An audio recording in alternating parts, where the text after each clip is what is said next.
UFOs are real, burgeoning, and not going away.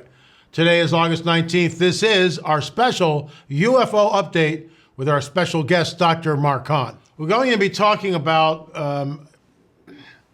a gentleman who did a podcast, an actual pastor, who basically stated that we were not created by the God of the Bible, but that we were put here by panspermia or extraterrestrials. I think you'll find that interesting, Dr. Mark CONN, and I will discuss this at length and also what is going on with Tucker Carlson. We'll get into that and so much more, but first, a word from our trusted sponsor. Hey folks, how about this? Noble Gold, one of the sponsors of our show, has just been picked by Consumer Affairs, the rating agency, as the overall #1 gold IRA company in the United States. How about them apples?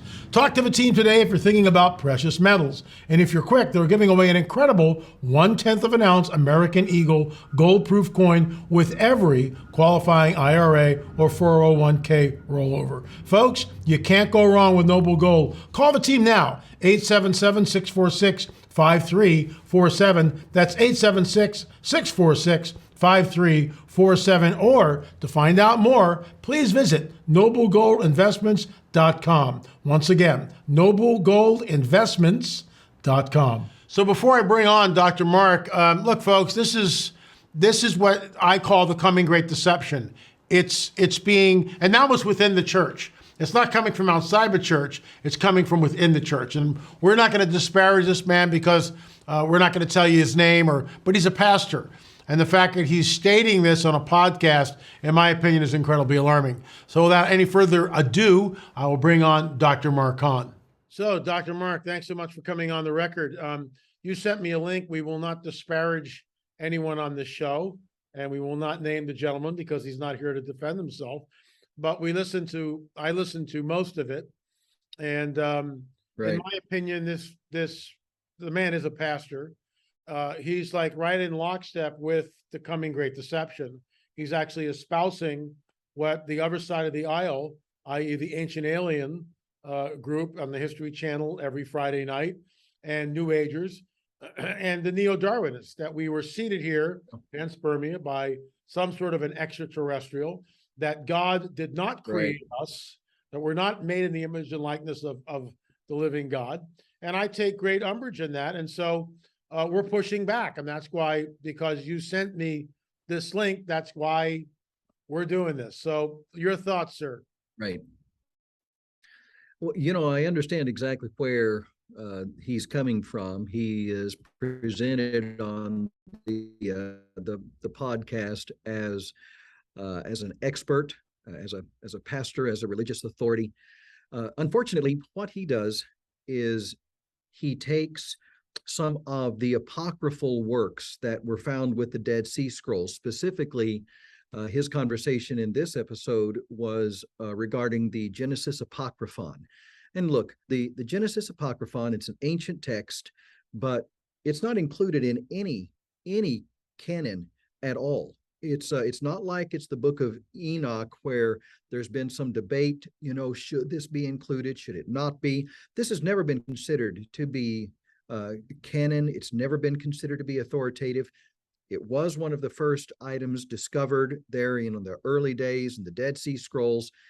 And for those that aren't aware of what it is, it's a conversation, the record of a conversation with Lamech, who of course is the father of Noah, and his wife. And he's questioning whether or not the child that she is pregnant with is actually his child, or if perhaps she'd been with one of the watchers, the holy ones.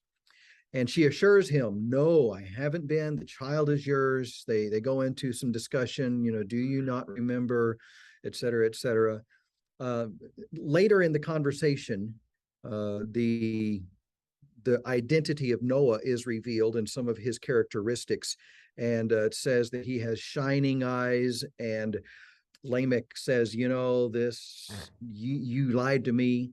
So he goes to his father, Methuselah. Methuselah goes to Enoch. What should I make of this? Can you tell me truthfully, etc. And so that's what the Genesis Apocryphon is.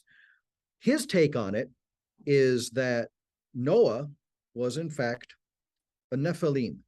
and that since the flood was global, everything was destroyed. That means that everyone that's descended from Noah is descended from these, quote, fallen angels. And of course, then he says that they are actually advanced, ancient, alien civilizations, that we were part of a hybridization effort.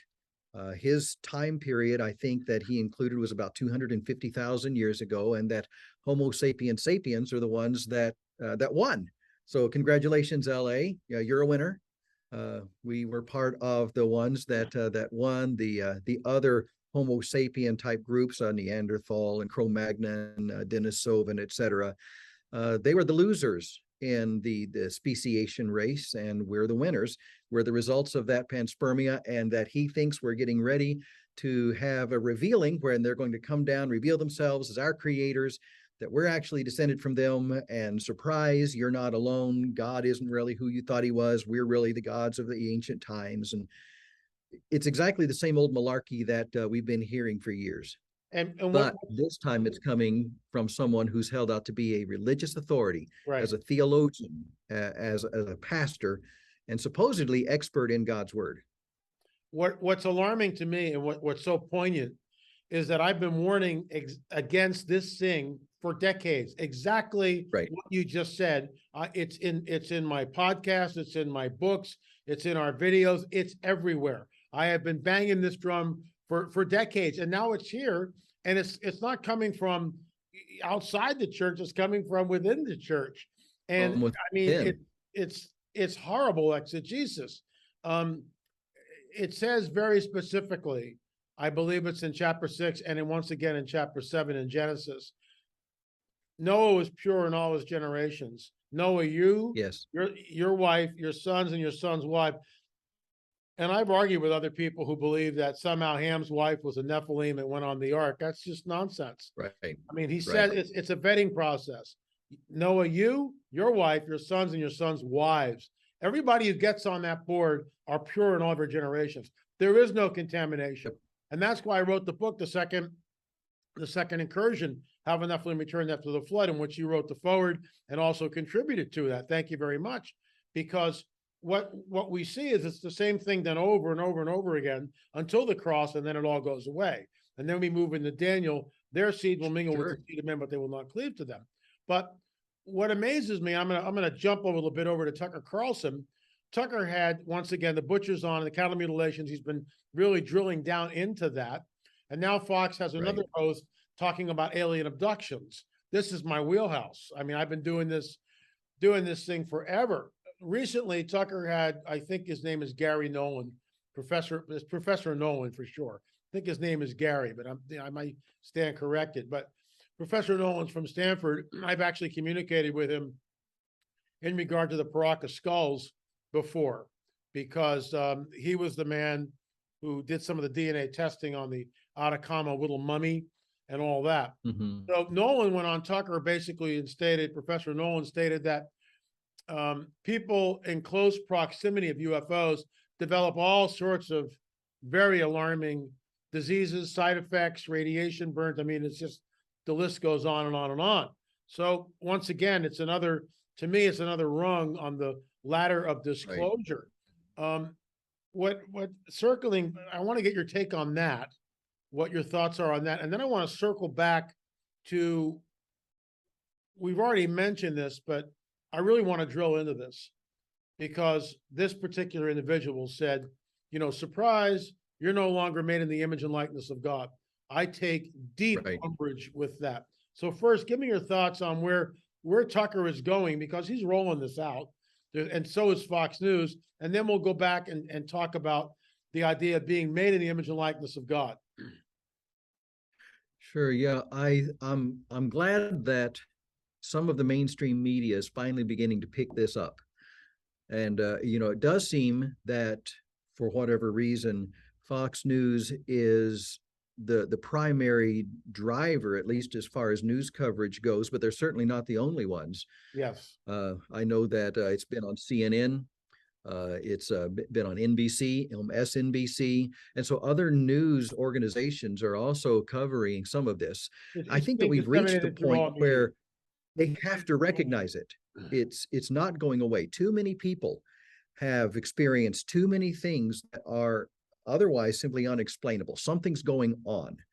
Of course, a number of years ago, whenever the video came out and was released from the jet fighters, that what do you do with that? You have these highly trained, highly precise, trained observers who have seen lots of different types of aircraft. They are the pinnacle of our level of training in our military.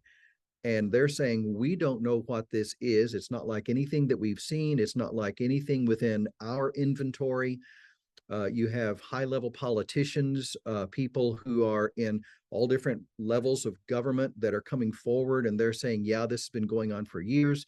And so the level of interest, I think, is creating some of the buzz within the news media because they've reached the point they have to cover this. Now, where is it going? I think this goes back, honestly, to what we find recorded in Second Thessalonians with the Apostle Paul. You know, he's having a conversation with the church there in Thessalonica. Something has happened. I don't know if someone has come in and told them some things that now they're beginning to question. He records for them and reiterates some of the things that he covered in First Thessalonians.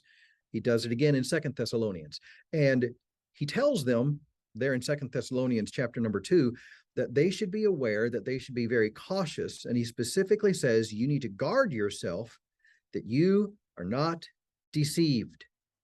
Of course, we know that Jesus warns the disciples that there is going to be this deception, that there will be signs and wonders, that if it were possible, it would even deceive the very elect, or the words that the Lord uses.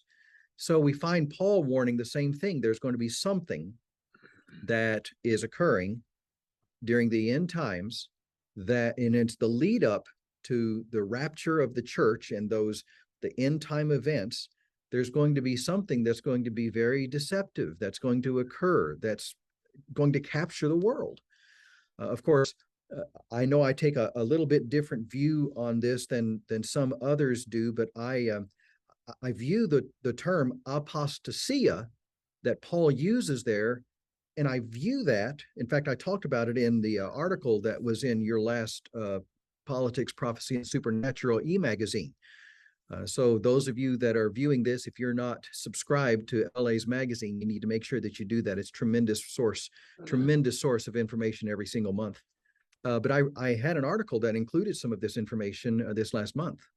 I think that that's what we see, that even the people who have claimed the name of Christ are choosing to leave what they once held to be true, and now they're coming on and turning their back on that. This pastor that we began the show with, I think he's one such individual. He's denying the things that he once held to be true. He's denying that God himself formed us in his image. The Bible's very explicit. There's, whether you think that it was a specific creative act or it was the result of some type of an evolutionary process, the Bible is still explicit in stating that we are made in his image, regardless of how that occurred. But he's specifically denying that and saying that we're the result of aliens. Some people call them fallen angels, et cetera, et cetera, et cetera. So I think this is part of, as you stated, the great deception, this coming in time event that we're looking at, this apostasia, leaving the things that we once held to be true. And I completely concur with you. What amazes me is the way the dragon, i.e. Satan, has set everything in motion. So he starts off with the Darwinian evolutionary theory, which, by the way, has never been proven. It's still a theory. And of course, everyone jumps on that. And well, that's how it all happened. But it's never been proven. And we know that there are no transitory fossils in the fossil record. We see everything just explodes in the Cambrian, and it's just bam, everything's there, and you kind of go, well, where did that come from? How did that happen? Right. And the idea of if there was evolution, then why aren't chimps in any of the zoos or in Africa, whatever? Why aren't they, speaking with crisp English accents? Well, they're not. They're still chimpanzees. No one's That's going, right. hey, can I have that banana? No one's doing that. I'm a little tongue in cheek here. But Darwinism serves as the springboard for the whole idea of panspermia, Yes. because the neo-Darwinists are embracing panspermia. Why? Because Darwin didn't know about the DNA deoxynucleotide double helix of life. Right. And I've got a cold. Deoxyribonucleic acid double helix of life. Yeah, I got it out. But he didn't know about that. No one knew about that until Watson and Crick discovered it. And then they see this double helix that's incredibly complex. And Crick is a vexed man looking at it going like, wait a minute, this just didn't happen in primordial slime someplace. So the neo-Darwinists are looking out there to the vast galaxies. Surely we must have been seeded here by someone else. And that's what this, pastor, who I'm sure means well, he seems like a really nice guy. We're not disparaging his character or him as a human being. That's not what we're about, but we take issue he with what seems he's super saying. intelligent, very articulate. Very much so. Very much so. But we are made in the image and likeness of God. And if Noah is a Nephilim, then all bets are off at that point. That's and right. It's like, the only time, and this is where his theology, in my opinion, goes completely off the rails. The only time in Scripture that, in my opinion, that God deals in a way that's so final, the finality of it is kind of like severe, is when the Nephilim are present, with the flood, with Sodom and Gomorrah, with the judgment that goes down in Israel during the conquest of the promised land, during the book of Revelation, where people who take the mark wind up in the lake of fire. Why is that? Yes. Because I believe that mark will change their DNA and move them into the dragons. It'll literally change them into a modern day Nephilim. That might sound like a stretch, but I don't think it is. And that judgment is there. So if Noah's a Nephilim, and that would mean that Mary is part Nephilim, so Jesus is Nephilim also, it makes no sense at all. No sense when you really carry it out. Well, so, yeah. And not only that, it completely removes the purpose for a devastating global flood. So if Noah is a hybrid being, well, why destroy all the rest of them? And like you mentioned, he there in Genesis chapter number 6, there's two different words used. We find it translated as the same word in our English text, generation. Two different words that are used. One, of course, just simply means genealogy, but the other one, Moses uses throughout the Pentateuch. And whenever you're reading a particular author, every author has a set of vocabulary that they tend to use. They have phrases that they use that are unique to their own particular style. Moses was the same. And so whenever he was writing through the Pentateuch as the human author, understanding it was guided by the Holy Spirit through inspiration, he had a vocabulary that he used. And one of the words that he uses is the same word that's used here for Moses. And in other contexts, it's used to indicate a genetically pure animal suitable for sacrifice. It goes specifically to genetics and their level of genetic purity and body wholeness, because you couldn't have a sacrifice if there was anything wrong with that animal. It had to be perfect. It had to be pure. And that was the way that Moses described that through the rest of the Pentateuch, and he chose to use that same word in his description of Noah. So if that is the description of Noah, and Noah is a Nephilim, there's no reason for the flood. That means we're Nephilim. That means Jesus Christ was descended from alien beings or fallen angels. No, the entire thing falls apart. Yeah, everything falls apart. It's in my opinion, it's horrible exegesis. But the reason why we're addressing this isn't, and I'll just reiterate it, and then I'll give you the last word. This is not from ancient aliens. This is within the church, in the body of Christ, and someone is trying to tell us that no, we're not made in the image and likeness of God. And this particular gentleman, goes at it tooth and nail, and basically states that for those of us who can't accept it, then we have cognitive dissonance because, we can't bear the real truth. We just can't accept the real truth. And I just take great issue with that because that's, like you just outlined, there's no point of the flood if we're all Nephilim, and then actually the dragon won and it's over. But that's not what we see. Noah is pure in all his generations. They get on that ark, they repopulate the earth, and Jesus is the Messiah, fully God, fully man. I'll give you the last word, Mark. Thanks so much for coming on. Really appreciate it. Sure. I think that this is so important, LA. I believe that a proper understanding, a proper interpretation of the first 11 chapters of Genesis are absolutely crucial to everything else that we find coming after it. If you don't have a proper interpretation of the events taking place in Genesis 1 at creation, in Genesis 3 at the fall, Genesis 6 and the run up to the flood, Genesis chapters number 8, 9, and 10 as you're going through the flood, Genesis chapter number 11 at the Tower of Babel. If you don't have a proper interpretation of those chapters and those events, the rest of it's going to give you real issues. It's going to be real problematic. But whenever you have an ancient exegesis, something that has been held by the Jews since ancient times, Yes. since before the time of Christ, Yes. by the Jewish scholars, they understood how these events fit. Whenever you understand the true interpretation and exegete it objectively without trying to read into it any of your own theology or any of your own ideas or opinions, you just take out of the text what it says, you have to come to these conclusions. And these conclusions, they explain the rest of the Bible. We get why whenever they were going into Canaan, God told the Israelites, you got to destroy them, you got to kill them all. You've got to kill the men, the women, the children, the animals, you have to kill them all. We understand that now. God is not xenophobic. He was saying you have to do this because they're not fully human. We understand whenever we get all the way to the end, the book of the Revelation, and we have these individuals who are receiving whatever it is that this mark is. It goes back to the very first prophecy, Genesis chapter number 3 and in verse number 15, the proto-evangelium.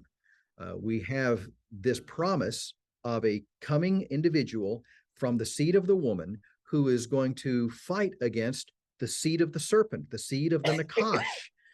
That's fulfilled all the way back in the book of Revelation, whenever these individuals literally become the spawn of Satan. I mean, it gives brand new meaning to the term, who's your daddy? And so whenever you understand what has occurred, those first 11 chapters in Genesis explain the rest of the Bible. And whenever we begin to deviate from an ancient orthodox traditional interpretation of those chapters, the rest of it goes out the window. I completely concur. Thank you. That's a great summation. Thank you so much, Dr. Mark CONN. Thanks so much for watching our special UFO update. If you have had an encounter, have been abducted, have great footage, video footage of a UFO, please give us a shout at supernatural@lamarzulli.net, supernatural@lamarzulli.net. Don't forget, I will be in Yuba City this coming September 15th, 16th, right in that weekend. Derek Gilbert joins me, as well as some others. Pastor Dave Bryan, of course, will be hosting and officiating. Hope to see you there. It's going to be a hoot, and I will be talking about all things UFOs. Folks, the coming great deception is upon us. There's no doubt about it. This is it. And already we see cracks being formed within the church, and I find that incredibly alarming. Thanks so much for watching. Remember, UFOs are real, burgeoning, and not going away. And that's why we do a weekly UFO update.